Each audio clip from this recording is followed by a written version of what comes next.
हो रहा है अभी कि भागवत महात्मा कथा हम सुना रहे हैं, सुनाते सुनाते कहीं प्रसंग में ना चले जाए, क्योंकि भागवत महात्मा जो भागवत की मूल बात है, जो भागवत क्या देती है उसको हमको बताना है 3 दिन में। इसका अनुष्ठान 7 दिन की होती है और शुरू से लेकर अंत तक श्रीमद् भागवत की जो भी 18,000 श्लोक की मूल निचोड़ है, उस निचोड़ को मनुष्य को अमृत रूपी इस रस को पिलाना चाहिए। तो आप लोग कल भी कथा श्रवण की, आज भी सुन रहे हैं। तो मैंने कहा कि भागवत के शरण में जो आकर के बैठते हैं वो साक्षात भगवान श्री कृष्ण के श्री चरणों में ही बैठते हैं। क्योंकि मैंने प्रथम में कहा कि उद्धव जी ने पूछा है प्रभु आप चले जाएंगे तो धर्म का क्या होगा, धर्म किसके शरण में रहेंगे? तो बोला मैं भागवत में रहूंगा, जो मेरे भागवत जो भागवत के शरण में आएगा वो मेरे शरण में आ जाएंगे। तो भागवत ये साधारण ग्रंथ है नहीं।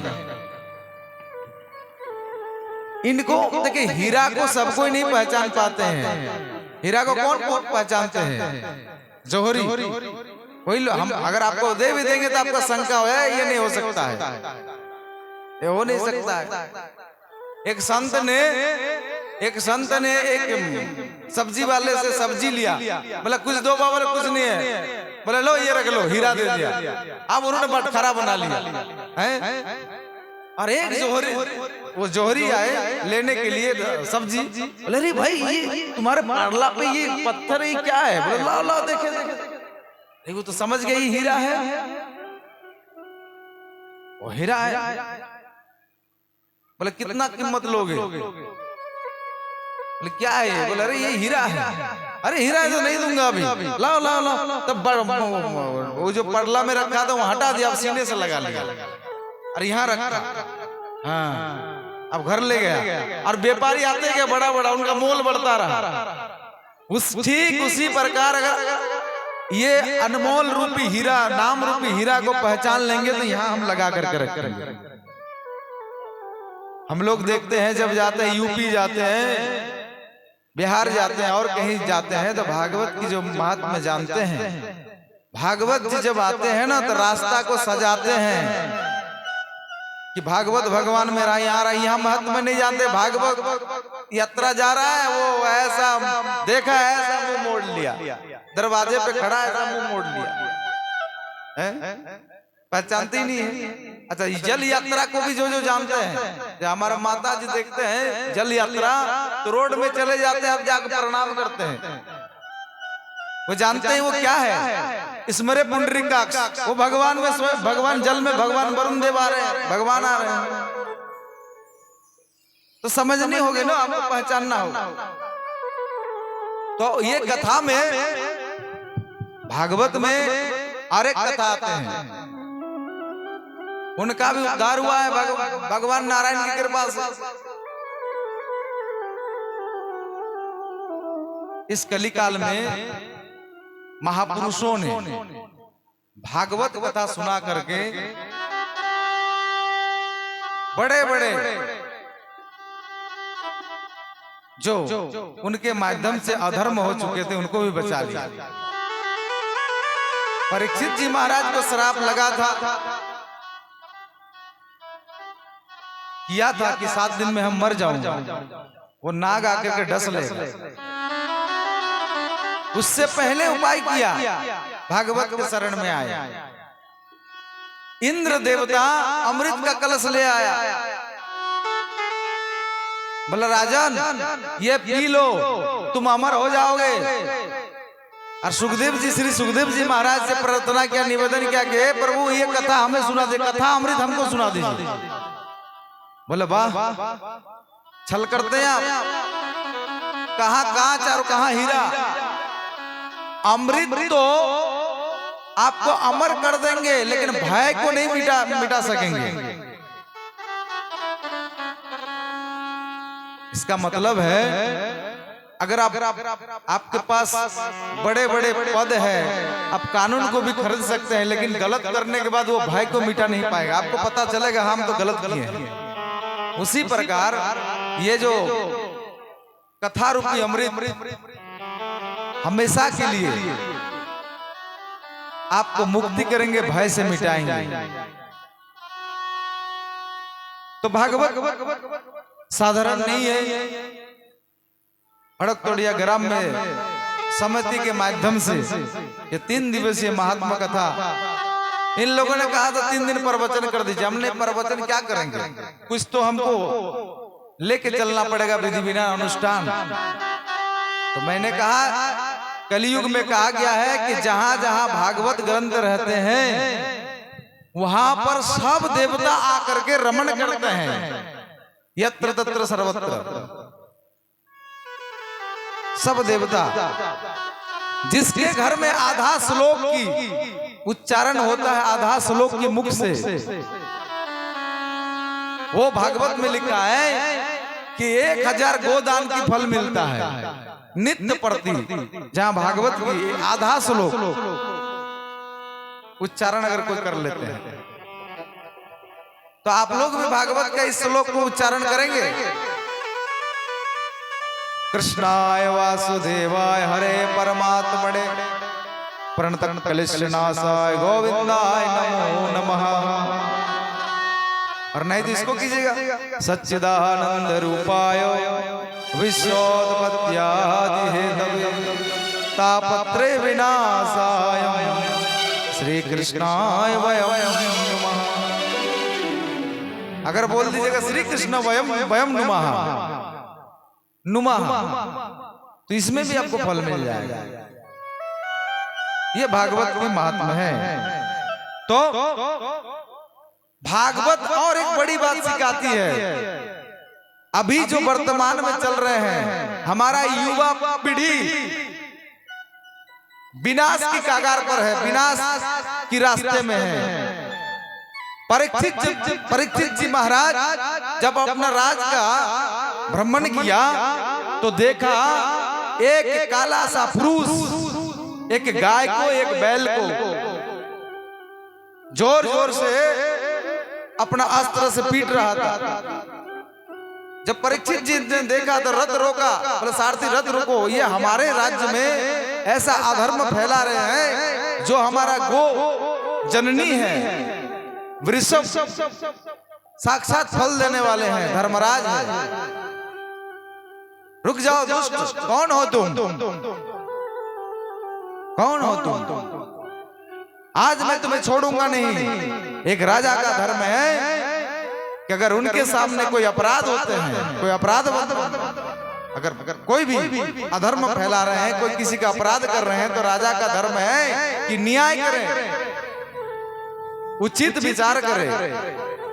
चाहे गांव का हो, चाहे घर की हो, चाहे राज्य की हो, चाहे पंचायत की हो, कहीं की भी आप राजा हो, खाली उनका पद नाम अलग है, लेकिन वही पद वही है, काम वही है। किसी को मुखिया बोलते हैं, किसी को प्रधान बोलते हैं, किसी को मंत्री बोलते थे, सब लेकिन काम एक ही है। तो राजा ने कहा रुक जाओ। अब वो समझ गया राजा क्रोध में आ रहे हैं, बहुत क्रोधित है राजा, इस समय भागना चाहिए। बोले दुष्ट भाग के जाएगा कहां, आज मैं छोड़ूंगा नहीं। मेरे पूर्वज लोग, मेरे दादाजी लोग, मेरे पिताश्री जो महाभारत के युद्ध में एक सच्चाई लड़ाई लड़ा और अपने आप को बलिदान कर दिया। देखिए शास्त्र में लिखा है एक बड़ी बात, जो सात्विक जीवन जीते हैं और अगर धार्मिक युद्ध कहीं हो रहे हैं, चाहे जैसे भी युद्ध हो, बल का हो, धन का हो, कर्म का हो, और आप अगर वहां पर समाप्त हो जाते हैं तो आपको सहज में ही भगवान का धाम मिलेंगे। जैसे आज बॉर्डर में भारत के वीर सपूत शहीद हो रहे हैं, उनके लिए यही आखिरी जीवन है, सीधे भगवान के धाम जाएंगे। क्योंकि एक देश के लिए 140 करोड़ लोगों के लिए लड़ रहे हैं। आपको हमको बोलेंगे जाइए बंदूक लेके, आप जाएंगे? डर के ही डर जाइएगा, डर के मारे मर जाइएगा। इतना मिसाइल, इतना तोप, यही वो चल रहा है। तो भगवान का ही देन है, शक्ति है, कृपा है। बोले राधे राधे।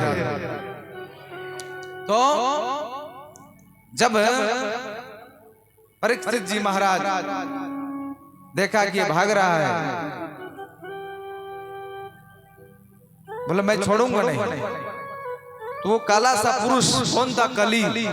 कली पुरुष था। बोला नहीं मैं कहां जाऊंगा, मैं तो मेरा ही तो युग है, कली युग, हमको भागना नहीं चाहिए। बोला राजा के शरण में चला जाता हूं, राजा के शरण में चला जाता हूं, माफ कर देंगे। बोला हे राजन हमें क्षमा कर दीजिए, हमसे गलती हो गया है। जब गाय और बैल के पास आए तो गाय से पूछा महाराज कि आपका ये दुर्दशा किसी ने किया? बोले नहीं राजन, इसने किया नहीं, करने वाला था, पीट रहा था। बोला ये जो आपका 3 पांव है, जो 3 चरण है, ये कैसे टूट गया? कौन तोड़ दिया? कौन तोड़ दिया? बोला कोई तोड़ा नहीं। बोला ये समय का मजबूरी है, ये समय ही है, काल चक्र में धीरे धीरे काल ब्याल मुखग्रास, ये दारुण कलयुग आ रहे हैं। काल रूपी सर्प, काल ब्याल मुखग्रास, काल रूपी सर्प मुख फाड़ करके आपकी तरफ हमारी तरफ आ रहे हैं, एक दिन निकल लेगा। बोला राजन आप अगर नहीं आते तो जो एक चरण अभी बचा है, एक पांव, ये भी टूट जाता, ये तोड़ने वाले थे। शास्त्र कहते हैं कि धर्म का मूल चरण 4 है, धर्म की मूल 4 चरण है, सत्य, तप, दया, दान। बोले हे राजन सत्य युग बीता तो सत्यता चला गया, त्रेता युग गुजर गया तो तप चला गया, दापुर युग गुजरा तो दया चला गया। आज दया है? किसी में दया नहीं है। जब तक काम होगा आपसे तब से आप थोड़ा सा चापलूसी करेंगे, बाकी कोई दया नहीं है। सब अपने अपने फायदे में रहते हैं, कोई किसी को दया नहीं करते हैं। तो कलयुग में क्या है? एक चरण वो दान है। दान है कि नहीं? ये समिति वाले हड़क तो लिया के बोल रहे महाराज जी हम लोग कम घर है, सामर्थ्य नहीं है, ना जाने 40-50 गांवों में गए दान लेने के लिए। तो बताइए 1 रुपया हो या 100 रुपया हो या 500 दान दिया तभी तो हुआ कार्यक्रम। तो कलयुग में दान है श्रेष्ठ। तो उस दानों में से सबसे श्रेष्ठ दान क्या है? ये हरिनाम, ये भागवत की कथा, ये सबसे बड़ी दान है। इन लोगों ने दान लिया और फिर आप लोगों के लिए दान कर रहे हैं, कथा को दान कर रहे हैं। हाँ लेकिन एक बात आप लोग ध्यान रखिएगा, धार्मिक अनुष्ठान जो भी कर रहे हैं आप लोग, जैसे भी कर रहे हो, लेकिन ईमानदारी पूर्वक कीजिएगा। कहते हैं ये सार्वजनिक है, ये भगवान का है, इसमें से अगर 1 भी रुपया आप झूठ बोल करके खर्चा कर देंगे कहीं, ये वज्र समान पाप होगा। इसलिए झूठ मत बोलिए और पैसा को हड़पने की कोशिश मत कीजिएगा। दूसरा जगह का पैसा आप लीजिएगा तो भगवान थोड़ा सा सजा दे करके माफ हो जाएगा, लेकिन ये आग है, आग, ये आग है। क्योंकि किसी ने मर्डर करके 10 रुपया दान दिया है, किसी का मर्डर करके गलत कामों से दिया है 50 रुपया, उस पाप को कौन भोगेगा? भोगने के लिए मंत्रों के, उसको पचाने के लिए मंत्रों की आवश्यकता है। ये दान को 3 लोग पचा पाते हैं, साधु, ब्राह्मण, वैष्णव। जो दिन रात नाम जाप करते हैं, ब्राह्मण त्रिकाल संध्या करते हैं, शुद्ध आहार करते हैं, वही पचा पाएंगे। नहीं तो वही अगर वो कुछ नहीं करते, केवल दान ही लेते हैं, तो देख लीजिएगा उसका दुर्दशा क्या हो जाएंगे बुढ़ापा आते आते, देख लीजिएगा। इसलिए दान सहज नहीं है। दान इसीलिए बहुत लोग दान नहीं लेते हैं कि जानते हैं इसको हम पचा नहीं पाएंगे। तो परीक्षित जी महाराज को कहा कि राजन यही एक चरण बचा है, आप नहीं आते। तो बोला आप हो कौन? बोला मैं गो के रूप में पृथ्वी हूँ, ये कलयुग की मार से बचने के लिए हम गाय की रूप धारण करके छुप गए थे। आप बोले वृषभ से बैल से कहा आप कौन हो? बोला मैं धर्म हूँ, मैं भी भाग रहा हूँ कलयुग की मार से, डर से, उनके चपेट में मैं नहीं आना चाहता हूँ। तब परीक्षित जी महाराज बहुत क्रोध में आया, बोला मैं तुझे मार दूंगा। बोले नहीं राजन, आप इतने बड़े धर्मात्मा राजा हो और भगवान की संविधान का उल्लंघन कर रहे हो, तोड़ रहे हो। सुन लीजिए, अगर आपके घर का कानून आपका पिताजी कर रहे हैं, गांव का कानून कोई प्रमुख कर रहे हैं, पंचायत का कोई कानून मुखिया कर रहे हैं, सच्चा बढ़िया सबके भलाई का, अगर आप उसमें विरोधी बनेंगे, उनका कटाक्ष करेंगे, ये भी बहुत बड़ा पाप है।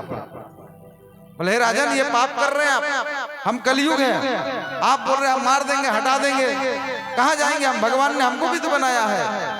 अब राजा को धर्मात्मा था, याद आया नहीं हम ये गलत कर, ठीक है, लेकिन आप यहाँ नहीं रहोगे। बोला आपका स्वभाव क्या है?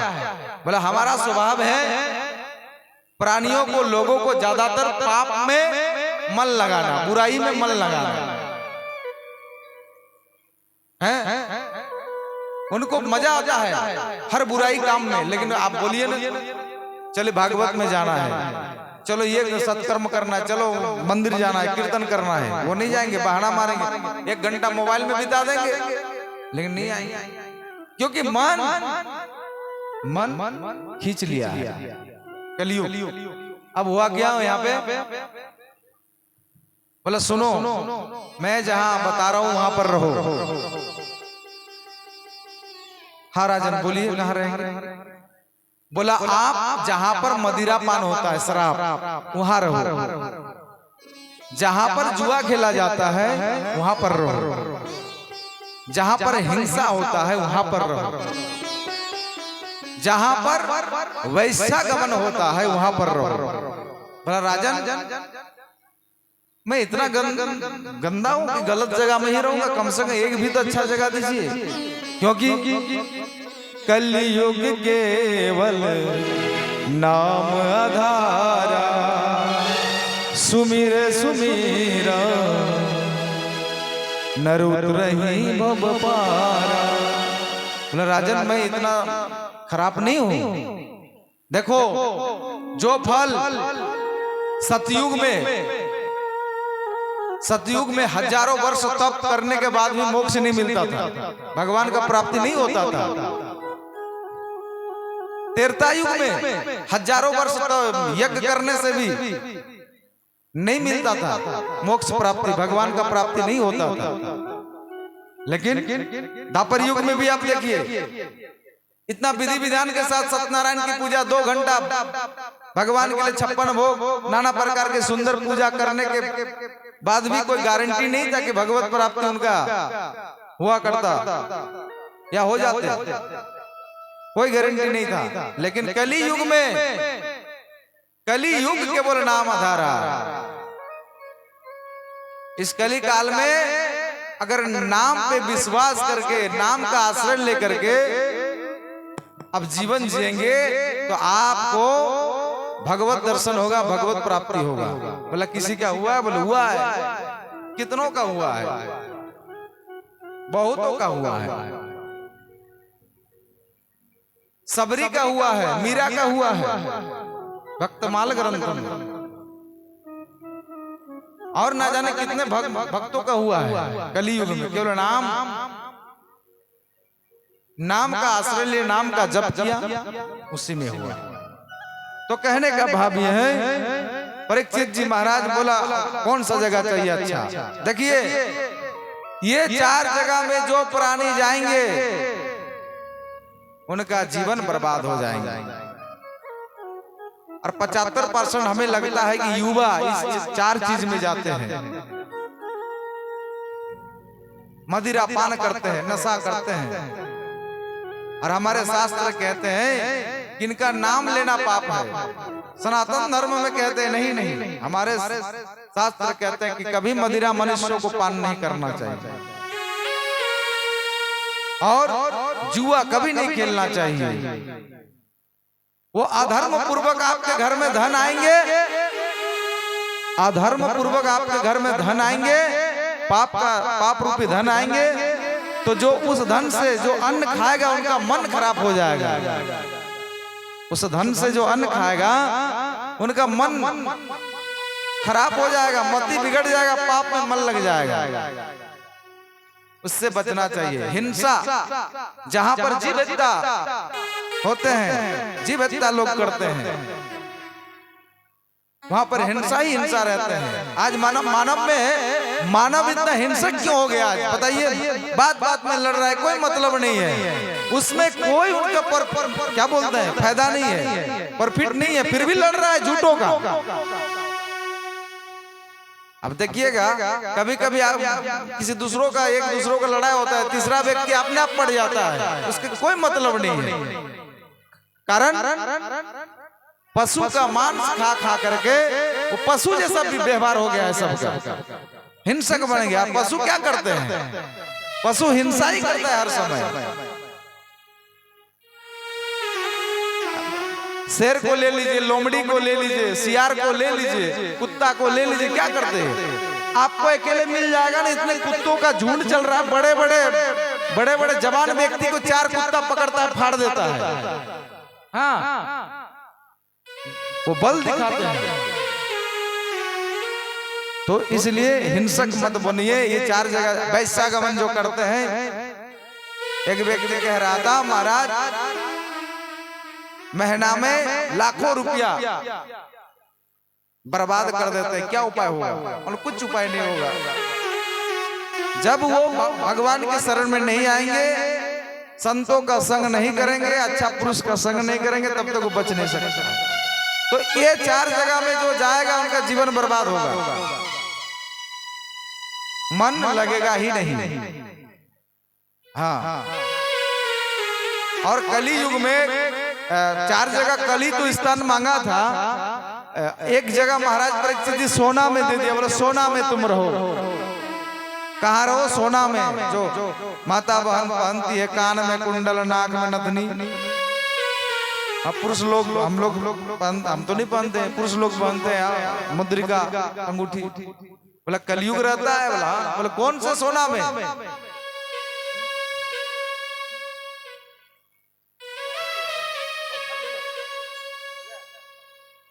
तो पता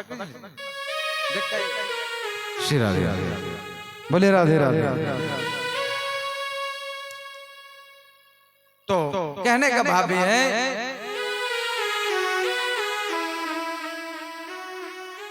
कि आप अगर चोरी, किसी का चोरी कर लिए सोना, या कहीं आपको मिल गया फिर रास्ते में, या जो अधर्म पूर्वक धन कमाए हैं, और उस धन से अगर आप सोना खरीदे, सोना, तो उसको अगर आप पहनिएगा तो उसमें आपको मति को भ्रष्ट करेगा। क्योंकि परीक्षित जी महाराज का मति भ्रष्ट किया। वो मुकुट पहन के रखा था, बोला हाँ तो था, एम वस्तु तो था, अब रहिए सोना में, लेकिन मुकुट पहन के रखा था परीक्षित जी महाराज है। और वो मुकुट किनका था? मुकुट था किनका? हाँ, जरासंध का था। उसमें कलयुग बढ़ गया, पाप करा दिया, तैयार हो गया वसुदेव। अच्छा ठीक है, हम सोचे कहाँ चला गया भाई। बोले राधे राधे। तो कथा में आनंद आ रहा है? किनको किनको आ रहा है? इधर अच्छा, सबको आ रहा है, बहुत सुंदर। बोले वृंदावन बिहारी लाल की जय। हम लोग अब थोड़ी देर बाद भगवान के जन्मोत्सव में सम्मिलित होंगे। तो आज आप लोग यहाँ पर शिक्षा लीजिए। हाँ, मैं कह रहा था कि कलयुग 5 जगह में है, लेकिन इस समय, इस वर्तमान समय को देखते हो कलयुग 6 जगह में है। एक जगह कहाँ है बताइए तो? कहाँ है? जयराम जी कहाँ है? एक जगह, और छोटा जगह में कहाँ है? 5 जगह तो है अभी कलयुग में। हैं? सबका हाथों में हैंडसेट। हाँ तो वही तो कलयुग उसमें है, क्योंकि मन देखिएगा हर समय मन अगर आप सो भी गया है तो चल रहा है वहीं पे ध्यान। मोबाइल से बचिए। मोबाइल अगर आप उनका अच्छा यूज करेंगे तो आपका जीवन अच्छा बन जाएगा, लेकिन मिसयूज करोगे तो बर्बाद कर देगा।